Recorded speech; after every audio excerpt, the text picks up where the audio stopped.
Now I give the floor to the United Towns Agency for North-South Cooperation. Thank you, Madam President. I've had the honor and privilege to inform this august forum on the happenings in Balochistan for more than 10 years now. During this time, thousands of Baloch have been killed extrajudicially and disappeared in Balochistan. Most recently, my sister-in-law Zamar Bukti, her 13-year-old daughter, and Jana Bukti, and family driver Barkat Baloch were brutally killed execution style on the 31st of January this year in Karachi. Her brother Braninder Bukti and the entire Baloch nation hold the Pakistani intelligence agencies responsible for these killings. Madam President, I would like to bring to your attention the statement of a Pakistani minister on the floor of the Balochistan Assembly. The minister Sadiq Omrani, who belongs to the ruling PPP, said, along with the Home Minister and the Information Minister of Balochistan, personally witnessed extrajudicial killings of 3 abducted Baloch in Mastung some months back. The Balochistan government ministers said that 3 victims were blindfolded and they had their hands tied behind their backs, while killers were members of the paramilitary Frontier Corps, including a major.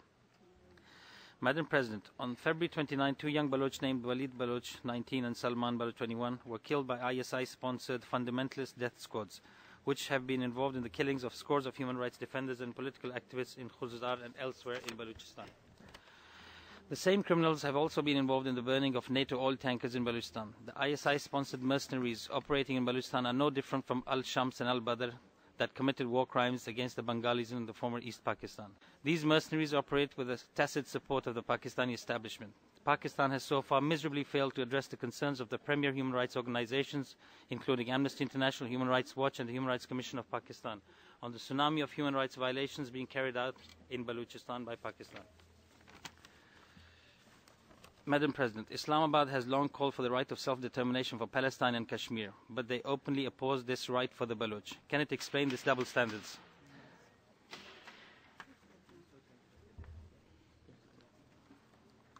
Yeah. Pakistan.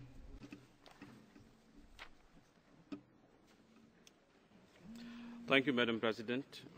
My delegation fully understands that civil organizations have an important role in the promotion and protection of human rights, and their role can't be discounted. However, Madam President, we can't allow this forum to make such statements that impinge on the principles of sovereignty and territorial integrity of state principles, very much enshrined in the UN Charter.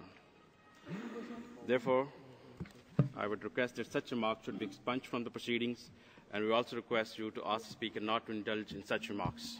I thank you, Madam President.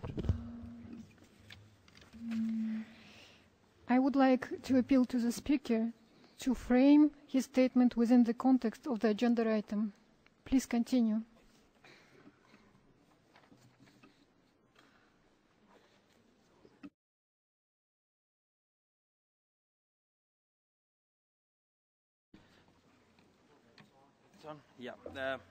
Thank you, Madam Chairperson. Pakistan considers the bill tabled in the U.S. Congress supporting the Baloch Nation for right to self-determination as a violation of the UN Charter and attack on its so-called sovereignty by interfering in its internal affairs.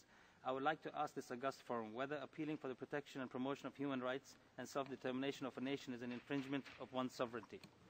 Time is up.